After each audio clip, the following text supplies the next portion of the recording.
Hi friends, ಎಲ್ಲರೂ ಹೇಗಿದ್ದೀರಾ? ಎಲ್ಲರೂ ಚೆನ್ನಾಗಿದ್ದೀರಾ ಅಂತ ಅಂದ್ಕೊಂಡಿದ್ದೀನಿ. ಫ್ರೆಂಡ್ಸ್, ಇವತ್ತಿನ ವಿಡಿಯೋದಲ್ಲಿ ನಾನು ಒಂದು ಸೂಪರ್ ಆದ ಮನೆಮದ್ದನ್ನ ತಿಳಿಸ್ಕೊಡ್ತಾ ಇದ್ದೀನಿ. ನಿಮ್ಮ ಮುಖದಲ್ಲಿ ಕಪ್ಪು ಕಲೆ ಹಾಗೆ ಬಂಗು ಏನಾದರೂ ಇದೆಯಾ ಅಂತಂದರೆ ಇವತ್ತಿಂದ ನೀವು ಟ್ರೈ ಮಾಡಿ ನೋಡಿ. ಮುಖದಲ್ಲಿ ಕಲೆ ಹಾಗೆ ಪಿಗ್ಮೆಂಟೇಷನ್ ಇರುತ್ತಲ್ಲ, ಅವರಿಗೋಸ್ಕರ ಈ ವಿಡಿಯೋನ ಮಾಡಿ ತೋರಿಸ್ತಾ ಇದ್ದೀನಿ. ತುಂಬಾ ಸೂಪರ್ ಆದ ಇದು ಮನೆಮದ್ದು. ಒಂದ್ಸಲ ನೀವು ಟ್ರೈ ಮಾಡಿ ನೋಡಿ. ತುಂಬ ಈಸಿಯಾಗಿ ಮನೆಯಲ್ಲೇ ಮನೆಮದ್ದನ್ನ ಮಾಡ್ಕೊಳ್ಬೋದು. ನೋಡ್ತಾ ಇದ್ದಿರಲ್ಲ, ನಾನು ಜಾಯಿಕಾಯಿನ ತೊಗೊಂಡಿದ್ದೀನಿ. ಗೊತ್ತಿರುತ್ತಲ್ಲ ನಿಮಗೆ ಜಾಯಿಕಾಯಿ ಅಂತ ಅಂದರೆ ಹೇಗಿರುತ್ತೆ ಅಂತ. ನಂತರ ನೋಡಿ, ಹಾಗೆಯೇ ನಾನು ಹಸಿ ಹಾಲನ್ನ ತೊಗೊಂಡಿದ್ದೀನಿ. ನಾವಿದು ಕಾಯಿಸ್ಕೊಂಡು ಇಟ್ಕೊಂಡಿರೋ ಹಾಲಲ್ಲ, ಹಸಿ ಆಗಿರೋ ಹಾಲನ್ನೇ ನಾವು ತೊಗೊಳ್ಬೇಕಾಗುತ್ತೆ ಇದನ್ನು ಮನೆಮದ್ದನ್ನ ಮಾಡ್ಕೊಳ್ಳೋದಕ್ಕೆ. ಇವಾಗ ನಾನು ಸಾಣಿ ಕಲ್ಲನ್ನ ತೊಗೊಂಡಿದ್ದೀನಿ. ಸ್ವಲ್ಪನೇ ಹಾಲನ್ನ ಸೇರಿಸ್ಕೊಂಡು ಈ ರೀತಿಯಾಗಿ ನಾನು ತೆಯ್ಕೊಳ್ತೀನಿ. ಇದು ಪೂರ್ತಿಯಾಗಿ ನಮಗೆ ಇದು ರಸ ಎಲ್ಲ ಬಿಡಬೇಕು. ಇದು ಜಾಯಿಕಾಯಿದು ನೋಡಿ, ಈ ರೀತಿಯಾಗಿ ನಾನು ಪೂರ್ತಿಯಾಗಿ ಇದನ್ನು ರಸನೆಲ್ಲ ತೆಕ್ಕೊಳ್ತೀನಿ. ನಾವು ಇದನ್ನು ಎಷ್ಟು ದಿನಕ್ಕೆ ಮಾಡ್ಕೊಳ್ಬೇಕು, ಇದು ಎಷ್ಟು ನಾವು ತೆಯ್ಕೊಳ್ಬೇಕು ಅಂತ ಅನ್ನೋದಾದರೆ, ಇದು ನಾವು ಡೈಲಿ ಮಾಡ್ಕೊಳ್ಬೇಕು ಅಂದರೆ ಒಂದು ಅರ್ಧ ಅಷ್ಟೇ ಸಾಕು. ನಿಮಗೆ ಜಾಸ್ತಿ ಏನಾರ ಕಲೆಗಳು ಬಂಗು ಏನಾದ್ರು ಇದೆಯಾ ಅಂತ ಅಂದರೆ ಅದಕ್ಕೆ ನೀವು ಪೂರ್ತಿಯಾಗಿ ಒಂದು ಜಾಜಿಕಾಯಿನ ಹಾಕಬೇಕಾಗುತ್ತೆ.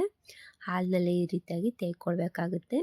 ಏನಿಲ್ಲ, ಹಸಿ ಹಾಲಲ್ಲಿ ಒಂದು ಜಾಜಿಕಾಯಿನ ನೀವು ಉಪಯೋಗಿಸ್ಕೊಂಡು ಈ ರೀತಿಯಾಗಿ ಮುಖದಲ್ಲಿರೋ ಕಲೆ ಬಂಗು ಎಲ್ಲನೂ ಕೂಡ ನೀವು ಇಂಪ್ರೂವ್ನ ಮಾಡ್ಕೊಳ್ಬಹುದು. ಇದು 100% ಟ್ರೈ ಮಾಡಿ ನೋಡಿ. ನಿಮಗೆ ಗೊತ್ತಾಗುತ್ತೆ ಇದ್ರ ರಿಸಲ್ಟ್ ಏನಿದೆ ಅಂತ. ಎಷ್ಟು ಒಳ್ಳೆಯ ರಿಸಲ್ಟ್ ಬರುತ್ತೆ ಅಂತಂದರೆ ನೀವೇ ವಾವ್, ಎಷ್ಟು ಸೂಪರ್ ಆದ ಮನೆಮದ್ದು ಅಂತ ನೀವು ಅಂದ್ಕೊಳ್ತೀರಾ. ನೋಡ್ತಾ ಇದ್ದಿಲ್ಲ, ಈ ರೀತಿಯಾಗಿ ನಾನು ತೆಯ್ಕೊಂಡಿದ್ದೀನಿ ನೋಡಿ. ಇಷ್ಟು ಬಂದಿದೆ. ನಾನು ಅರ್ಧ ಅಷ್ಟೇ ತೆಯ್ಕೊಳ್ತಾ ಇದ್ದೀನಿ. ಈ ರೀತಿಯಾಗಿ ತೆಯ್ಕೊಂಡು ಒಂದು ಪ್ಲೇಟ್ಗೆ ಹಾಕಿ ನಾನು ಇಟ್ಕೊಳ್ತೀನಿ. ಇದು ಯಾವಾಗ ಅಂತ ಹಚ್ಕೊಳ್ಬೇಕಂದ್ರೆ, ರಾತ್ರಿ ಊಟ ಆದ ನಂತರ ನೀವು ಒಂದ್ಸಲಿ ಮುಖನ ಚೆನ್ನಾಗಿ ತೊಳ್ಕೊಳ್ಬೇಕಾಗುತ್ತೆ. ಮುಖ ಚೆನ್ನಾಗಿ ತೊಳ್ಕೊಂಡು ಚೆನ್ನಾಗಿ ನಾವೆಲ್ಲ ಮುಖ ಎಲ್ಲ ಒರೆಸ್ಕೊಂಡು, ಎಲ್ಲೆಲ್ಲಿದೆ ನಮಗೆ ಕಪ್ಪು ಕಲೆ ಹಾಗೆಯೇ ಬಂಗುಗಳೆಲ್ಲೆಲ್ಲಿರುತ್ತೆ ನೋಡಿ, ಅಲ್ಲಿ ನೀವು ಹಚ್ಕೊಂಡು ಸ್ವಲ್ಪ ಒಣಗಿಸ್ಕೊಳ್ಬೇಕಾಗುತ್ತೆ.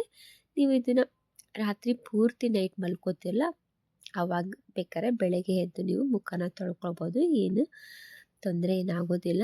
ನೋಡ್ತಾ ಇದ್ದಿಲ್ಲ, ಈ ರೀತಿಯಾಗಿ ಸೂಪರ್ ಆದ ಮನೆಮದ್ದನ್ನ ನಾನು ತಿಳಿಸ್ಕೊಟ್ಟಿದ್ದೀನಿ. ನೀವು ಖಂಡಿತ ನೀವು ಟ್ರೈ ಮಾಡಿ ನೋಡಿ. ಒಳ್ಳೆಯ ರಿಸಲ್ಟ್ ಕೊಡುತ್ತೆ ಇದು. ಮುಖದಲ್ಲಿ ಕಲೆ ಇದ್ದವ್ರಿಗೆ, ಚುಕ್ಕಿಗಳಿರುತ್ತೆ ನೋಡಿ, ಹಾಗೆಯೇ ಬಂಗು ತುಂಬಾ ಇರುತ್ತೆ. ಈಗಂತೂ ಎಲ್ಲರಿಗೂ ಹೆಣ್ಮಕ್ಳಿಗೆ ಜಾಸ್ತಿನೇ ಬಂದಿರುತ್ತಲ್ಲ ಬಂಗು. ಅದಕ್ಕೆ ನಾನು ಸೂಪರ್ ಆದ ಮನೆಮದ್ದನ್ನ ತಿಳಿಸ್ಕೊಡ್ತಾ ಇದ್ದೀನಿ. ನೀವು ತುಂಬಾ ಎಲ್ಲ ಕಡೆ ನೀವು ಎಲ್ಲ ಥರ ಪ್ರಯತ್ನ ಪಟ್ಟಿರ್ತೀರ ಅಲ್ವಾ, ಬಂಗು ಎಲ್ಲೂ ಕಡಿಮೆ ಆಗಿರಲ್ಲ. ಅದಕ್ಕೋಸ್ಕರ ನಾನಿವತ್ತು ತುಂಬ ಈಸಿಯಾಗಿ ಮನೆಯಲ್ಲಿ ಉಪಯೋಗಿಸ್ಕೊಂಡು ನೀವು ಮನೆಮದ್ದನ್ನ ಟ್ರೈ ಮಾಡ್ಕೊಳ್ಬೋದು. ಕೇವಲ ಹಾಲು ಮತ್ತು ಜಾಯಿಕಾಯಿಂದ ಟ್ರೈ ಮಾಡಿ ನೋಡಿ. Thank you for the watching.